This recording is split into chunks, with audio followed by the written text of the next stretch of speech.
नमस्कार। भारतीय संसद ये सिर्फ एक इमारत नहीं है, ये वो जगह है जहां हमारे देश का भविष्य तय होता है, जहां कानून बनते हैं और जहां सरकार से सवाल पूछे जाते हैं। भारतीय लोकतंत्र की इस सबसे जरूरी संस्था को समझना हर नागरिक के लिए और खास तौर पर प्रतियोगी परीक्षाओं की तैयारी करने वालों के लिए बहुत ही जरूरी है। तो चलिए आज हम संसद की बनावट से लेकर इसकी शक्तियों तक हर एक पहलू को बहुत ही आसान भाषा में समझते हैं। इस पूरी चर्चा को और बेहतर ढंग से समझने के लिए हमने इसे 5 हिस्सों में बांटा है। सबसे पहले हम संसद की नींव यानी इसकी संरचना और सदस्यों के बारे में जानेंगे। फिर हम देखेंगे कि सदन के अंदर काम होता कैसे है। तीसरे हिस्से में हम संसद का सबसे जरूरी काम यानी कानून बनाने की प्रक्रिया और सरकार की जवाबदेही को समझेंगे। चौथे हिस्से में हम देश के खजाने यानी संसद के वित्तीय कामों को देखेंगे और आखिर में 5वें हिस्से में हम संसद की कुछ खास शक्तियों और दूसरे जरूरी प्रावधानों को जानेंगे। तो चलिए पहले खंड से शुरू करते हैं। इस हिस्से में हम संसद की बिल्कुल बुनियादी बातें समझेंगे कि इसकी बनावट कैसी है, इसके कौन-कौन से अंग हैं और इसके सदस्य कौन होते हैं। सबसे पहले बात करते हैं संसद की बनावट की।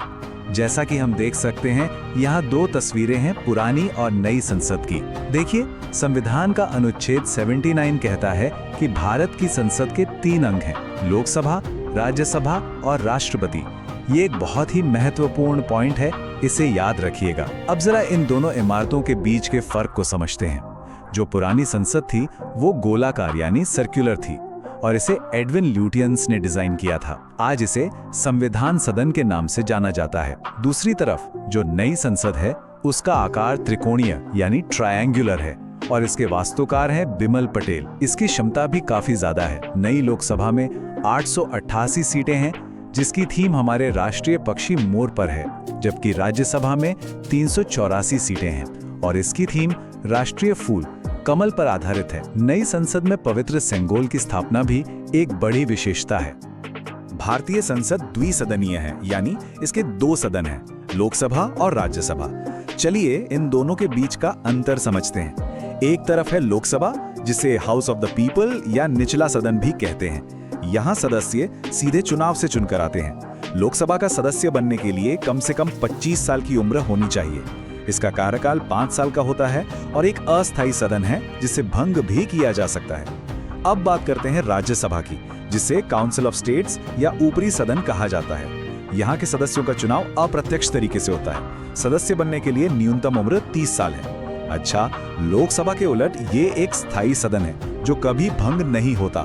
इसके सदस्यों का कार्यकाल 6 साल का होता है और हर 2 साल में इसके 1/3 सदस्य रिटायर हो जाते हैं और उनकी जगह नए सदस्य आ जाते हैं। ये प्रक्रिया लगातार चलती रहती है, इसीलिए इसे परमानेंट हाउस भी कहते हैं।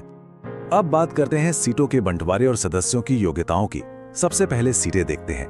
लोकसभा में ज्यादा से ज्यादा 550 सीटें हो सकती हैं, हालांकि अभी 543 हैं। वहीं राज्यसभा में अधिकतम 250 सीटें हो सकती हैं और अभी 245 सदस्य हैं। इन 245 में से 238 सदस्य राज्यों से चुने जाते हैं और 12 सदस्य राष्ट्रपति द्वारा मनोनीत किए जाते हैं। ये 12 सदस्य कला, विज्ञान, साहित्य और समाज सेवा जैसे क्षेत्र से होते हैं। चलिए अब देखते हैं कि संसद सदस्य बनने के लिए क्या योग्यताएं चाहिए, जिनका जिक्र अनुच्छेद 84 में है। पहली शर्त है कि व्यक्ति भारत का नागरिक हो। दूसरी, वो सरकार के अधीन किसी लाभ के पद पर न हो। तीसरी, वो मानसिक रूप से स्वस्थ हो और चौथी, उसे दिवालिया घोषित न किया गया हो। योग्यताओं के साथ साथ कुछ अयोग्यता की शर्तें भी हैं, जैसे कि अगर कोई सदस्य दल बदल कानून के तहत दोषी पाया जाता है या सदन की अनुमति के बिना लगातार 60 दिनों तक गैर हाजिर रहता है तो उसकी सदस्यता जा सकती है। इतने बड़े सदन की कार्यवाही को चलाने के लिए पीठासीन अधिकारी होते हैं। लोकसभा में ये जिम्मेदारी स्पीकर यानी अध्यक्ष की होती है। अध्यक्ष का चुनाव सदन के सदस्य अपने में से ही करते हैं। अध्यक्ष के पास एक खास शक्ति होती है जिसे निर्णायक मत यानी कास्टिंग वोट कहते हैं। अब ये क्या होता? अनुच्छेद 100 के मुताबिक जब किसी प्रस्ताव पर वोटिंग के दौरान पक्ष और विपक्ष में बराबर वोट पड़ते हैं यानी टाई हो जाता है, तब अध्यक्ष अपना वोट देकर उस टाई को तोड़ते हैं। अध्यक्ष की अनुपस्थिति में डिप्टी स्पीकर काम संभालते हैं और जब भी नई लोकसभा बनती है तो सबसे वरिष्ठ सदस्य को प्रोटेम स्पीकर बनाया जाता है, जिनका मुख्य काम नए सदस्यों को शपथ दिलाना होता है। अब बात करते हैं राज्यसभा की। राज्यसभा के पीठासीन अधिकारी सभापति कहलाते हैं और भारत के उपराष्ट्रपति ही इसके पदेन सभापति यानी एक्स ऑफिशियो चेयरमैन होते हैं। इसका मतलब है कि जो भी व्यक्ति उपराष्ट्रपति होगा वो अपने आप राज्यसभा का सभापति बन जाएगा। यहाँ एक बहुत जरूरी बात यह है कि सभापति राज्यसभा के सदस्य नहीं होते, जबकि लोकसभा के स्पीकर सदन के सदस्य होते हैं। तो अब तक हमने संसद की संरचना, इसके 2 सदनों और सदस्यों के बारे में जान लिया है। चलिए अब दूसरे खंड की ओर बढ़ते हैं और ये समझते हैं कि संसद के अंदर दिन प्रतिदिन का काम यानी सदन की कार्यवाही आखिर चलती कैसे है। संसद अपना सारा काम सत्रों यानी सेशंस में करती है। हमारे देश में साल में मुख्य रूप से 3 सत्र होते हैं। पहला है बजट सत्र जो फरवरी से मई तक चलता है और ये सबसे लंबा होता है। इसके बाद आता है मानसून सत्र जुलाई से सितंबर के बीच, और साल का आखिरी सत्र है शीतकालीन सत्र जो नवंबर दिसंबर में होता है और ये सबसे छोटा होता है। यहाँ एक नियम है कि किन्हीं भी 2 सत्रों के बीच 6 महीने से ज्यादा का गैप नहीं हो सकता। अब एक और महत्वपूर्ण कॉन्सेप्ट समझते हैं, गणपूर्ति यानी कोरम, जिसका जिक्र अनुच्छेद 100 में है। कोरम का मतलब है वो कम से कम सदस्यों की संख्या जिसके बिना सदन की कार्यवाही शुरू नहीं हो सकती। ये संख्या कुल सदस्यों का 1/10 हिस्सा है। यानी अगर लोकसभा में 543 सदस्य हैं तो कार्यवाही शुरू करने के लिए कम से कम 55 सदस्यों का होना जरूरी है। यहीं पर एक और शब्द आता है लेम डक सेशन। ये किसी भी लोकसभा के कार्यकाल का आखिरी सत्र होता है। चलिए अब संसद के एक आम दिन के एजेंडे पर नजर डालते हैं। दिन की शुरुआत सुबह 11 बजे प्रश्नकाल यानी क्वेश्चन आवर से होती है जो 12 बजे तक चलता है। इस 1 घंटे में सांसद मंत्रियों से उनके मंत्रालयों से जुड़े सवाल पूछते हैं। ये सवाल 3 तरह के हो सकते हैं, तारांकित, अतारांकित और अल्प सूचना वाले। ठीक 12 बजे शुरू होता है शून्यकाल यानी 0 आवर। ये एक भारतीय संसदीय प्रणाली की देन है। इसका संविधान में कोई जिक्र नहीं है। इस दौरान सदस्य बिना किसी पूर्व सूचना के जरूरी मुद्दे उठा सकते हैं। इसके बाद लंच ब्रेक होता है और फिर 2 बजे से शाम 6 बजे तक सदन का मुख्य विधायी काम होता है, जिसमें नए कानूनों पर चर्चा और प्रस्तावों पर वोटिंग जैसे जरूरी काम किए जाते हैं। अब हम अपने तीसरे और शायद सबसे महत्वपूर्ण खंड में आ गए हैं। इस खंड में हम संसद के 2 सबसे बुनियादी कामों को समझेंगे। पहला, देश के लिए कानून बनाने की प्रक्रिया और दूसरा, सरकार को उसके कामों के लिए जवाबदेह ठहराने के तरीके। तो आखिर कोई कानून बनता कैसे है? इसकी एक तय प्रक्रिया है। सबसे पहला कदम है मसौदा या ड्राफ्टिंग। इस मसौदे को बिल या विधेयक कहते हैं। फिर इस बिल को संसद के किसी भी सदन में पेश किया जाता है। इसके बाद उस बिल पर विस्तार से चर्चा होती है। चर्चा पूरी होने के बाद उस पर वोटिंग होती है। अगर बिल पास हो जाता है तो इसे दूसरे सदन में भेजा जाता है। दूसरे सदन में भी यही पूरी प्रक्रिया दोहराई जाती है। जब बिल दोनों सदनों से पास हो जाता है तब इसे आखिरी मंजूरी के लिए राष्ट्रपति के पास भेजा जाता है और जैसे ही राष्ट्रपति इस पर हस्ताक्षर करते हैं वो बिल कानून यानी एक्ट बन जाता है। इसे याद रखने का एक सरल तरीका है CAB यानी बिल। जब उस पर प्रेसिडेंट का साइन हो जाता है तो वो CAA यानी एक्ट बन जाता है। संसद सिर्फ कानून ही नहीं बनाती बल्कि ये भी देखती है कि सरकार अपनी शक्तियों का सही इस्तेमाल करे। इसके लिए संसद के पास कुछ शक्तिशाली उपकरण हैं जिन्हें प्रस्ताव या मोशंस कहते हैं। चलिए इन्हें एक एक करके समझते हैं। पहला है अविश्वास प्रस्ताव यानी नो कॉन्फिडेंस मोशन। ये सिर्फ लोकसभा में ही लाया जा सकता है। इसे लाने के लिए कम से कम 50 सदस्यों का समर्थन जरूरी है और अगर ये प्रस्ताव पास हो जाए तो सरकार को इस्तीफा देना पड़ता है। दूसरा है निंदा प्रस्ताव यानी सेंसर मोशन। ये किसी मंत्री या पूरी सरकार की किसी नीति की आलोचना करने के लिए लाया जाता है। तीसरा है काम रोको प्रस्ताव यानी एडजर्नमेंट मोशन। ये किसी बहुत ही जरूरी मुद्दे पर तुरंत चर्चा करने के लिए लाया जाता है। और चौथा है विशेषाधिकार प्रस्ताव यानी प्रिविलेज मोशन। ये तब लाया जाता है जब कोई मंत्री जानबूझकर गलत जानकारी देकर सदन को गुमराह करने की कोशिश करता है। सरकार पर नियंत्रण रखने में संसदीय समितियां भी एक बहुत अहम भूमिका निभाती हैं। ये समितियां आमतौर पर तदर्थ यानी एडहॉक होती हैं। एडहॉक का मतलब है कि इन्हें किसी खास मकसद के लिए बनाया जाता है और काम पूरा होने के बाद ये भंग हो जाती हैं। इनमें से एक है संयुक्त संसदीय समिति यानी JPC। इसका गठन तब किया जाता है जब कोई बहुत बड़ा घोटाला या राष्ट्रीय महत्व का गंभीर मुद्दा सामने आता है। इसकी संरचना में लोकसभा के सदस्य राज्यसभा से दोगुने होते हैं, यानी 2:1 के अनुपात में। दूसरी महत्वपूर्ण समिति है प्रवर समिति, यानी सिलेक्ट कमेटी। इसका काम किसी खास बिल की बहुत बारीकी से क्लॉज बाय क्लॉज जांच करना और उसमें सुधार के सुझाव देना होता है। चलिए अब हम चौथे खंड की ओर बढ़ते हैं, जिसका संबंध सीधे देश के खजाने से है।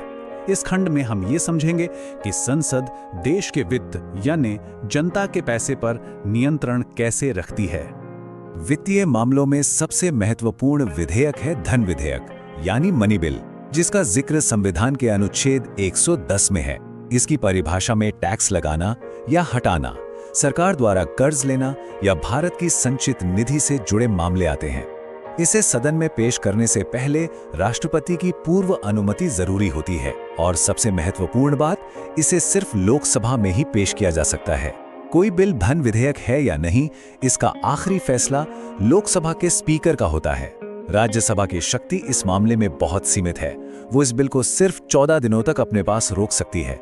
अगर 14 दिनों में पास नहीं किया तो इसे अपने आप पास मान लिया जाता है। इससे साफ है कि वित्तीय मामलों में लोकसभा राज्यसभा से कहीं ज्यादा शक्तिशाली है।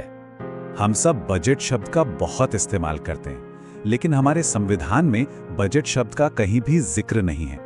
अनुच्छेद 112 में इसके लिए जो आधिकारिक शब्द इस्तेमाल किया गया है वो है वार्षिक वित्तीय विवरण। बजट सत्र के दौरान विपक्ष के पास सरकार के खर्चों पर अपना विरोध जताने के लिए कटौती प्रस्ताव यानी कट मोशंस का एक महत्वपूर्ण उपकरण होता है। ये 3 तरह के होते हैं। पहला है नीतिगत कटौती, जो सरकार की किसी नीति से पूरी असहमति जताने के लिए लाया जाता है।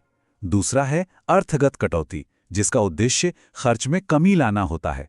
और तीसरा है सांकेतिक कटौती, जो किसी खास शिकायत को दर्ज कराने के लिए लाया जाता है। यहीं पर एक और शब्द सुनने को मिलता है, गिलोटिन।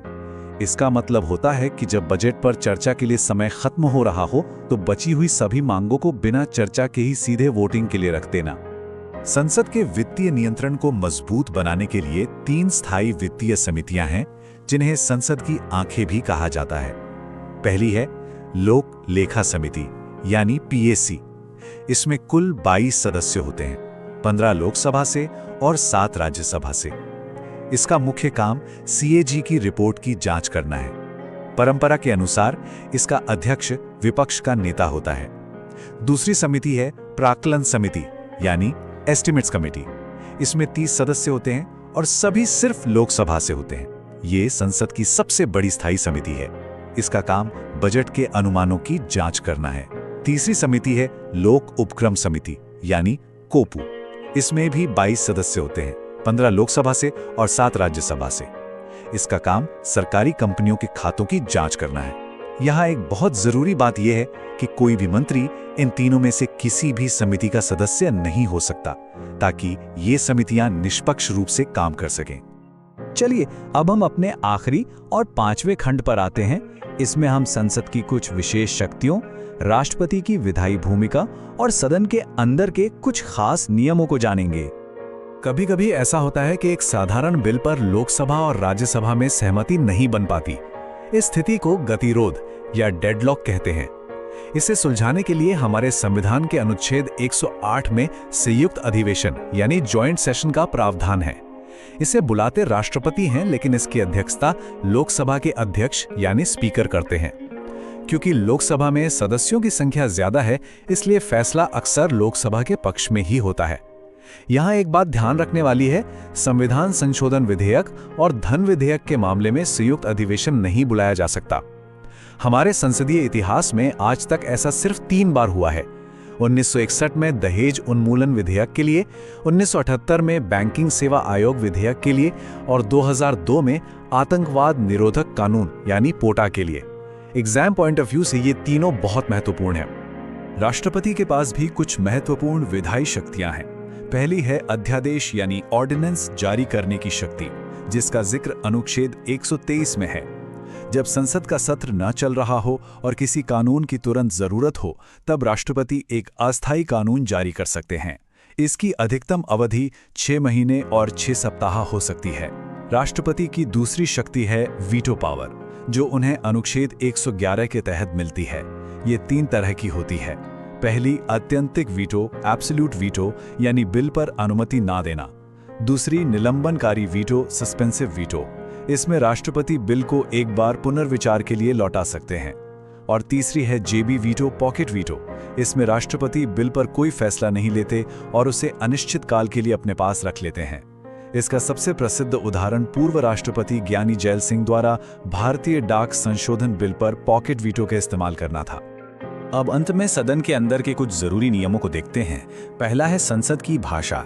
अनुच्छेद 120 के अनुसार संसद में काम करने की आधिकारिक भाषा हिंदी या अंग्रेजी है, लेकिन पीठासीन अधिकारी किसी भी सदस्य को उनकी मातृभाषा में बोलने की अनुमति दे सकते हैं। दूसरा महत्वपूर्ण प्रावधान है अनुच्छेद 122, जो न्यायिक हस्तक्षेप पर रोक लगाता है। इसका सीधा मतलब है कि देश की कोई भी अदालत संसद की कार्यवाही की जांच नहीं कर सकती। इसी तरह संसद में भी किसी जज के आचरण पर चर्चा नहीं हो सकती, सिवाय महाभियोग की प्रक्रिया के। तो आज हमने जो कुछ भी समझा उसका सार ये है कि संसद सिर्फ एक इमारत नहीं, बल्कि हमारे लोकतंत्र का सबसे मजबूत स्तंभ है।